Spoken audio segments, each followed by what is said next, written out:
Media ఇటు social media కావచ్చు, main stream media కావచ్చు, అంటే మామూలుగా జనరల్గా కేసుల పరంగా కావచ్చు, ఎట్లా ఉండబోతుంది? జనరల్గా ఈ మధ్యకాలంలో ఏమైందంటే ఎవరు అధికార పార్టీకి విభిన్నంగా వార్తలు చేస్తే కేసుల పర్వం గత సంవత్సరంలో కూడా భారీగా ఎదుర్కొన్న నేపథ్యం కనిపిస్తుంది కదా, ఈ పరాభావంలో ఎలా ఉండబోతుంది? యాక్చువల్గా మీడియా అంటే మాట చెబుతుంది. ప్రస్తుతం ఇప్పుడు నడుస్తున్నటువంటి ఏదైతే ఉందో జర్నలిజం కంటే మెకాలజం ఎక్కువైంది. మెకాలిస్ట్ పేరునుంటారు, మెకాలిస్ట్.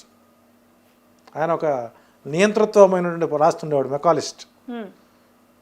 ఇక్కడ జర్నలిస్టులు తగ్గిపోయారు, మేము జర్నలిస్టుమే చెప్పుకునే వాళ్ళు ఎక్కువైపోయారు. మా భాషలో కనుక జ్యోతిష్యులు తక్కువ మంది, చెప్పుకునే వాళ్ళు ఎక్కువ మంది. సో మీడియాని నియంత్రించడం అనేటువంటిది ప్రభుత్వాలకు చెంపపెట్టలేంటిది. ఇప్పుడు గదిలో పెడతారా పిల్లిని కొడితే తిరిగి కొత్త చట్టాలు తీసుకురావాలంటే ఇక్కడ కానీ అక్కడ ఎన్ని చట్టాలు తెచ్చినా మీడియాకు సంఖ్యలు వేయలేరు.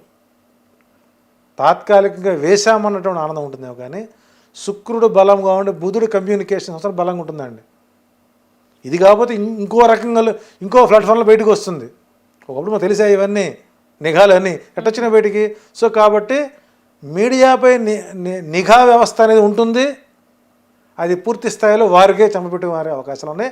సో మీడియా రంగం సమృద్ధికరంగానే ఉంటుంది, అందులో ఎలాంటి ఇబ్బంది లేవు. గతంలో ఈ సోషల్ మీడియాలో పెట్టిన కేసులు కానివ్వండి, జర్నలిస్టులు పెట్టిన కేసులు కానివ్వండి, కొంత ఊరట కలిగే అవకాశాలు నవంబర్ తర్వాత ఉంటాయి. నవంబర్ ప్లాంట్స్ మారుతున్నాయి కాబట్టి బుధుడు తన యొక్క ఆకృతి మార్చినప్పుడు కమ్యూనికేషన్ స్కిల్స్ కొన్ని మార్పులు వస్తాయి కాబట్టి న్యాయ వ్యవస్థ కూడా పై ప్రజలకి మంచి గౌరవం కలిగేటువంటి జడ్జిమెంట్లు వస్తాయి. మీడియా విషయంలో కూడా చూడండి. ఇంత ఉంది పరాభావ సంవత్సరం.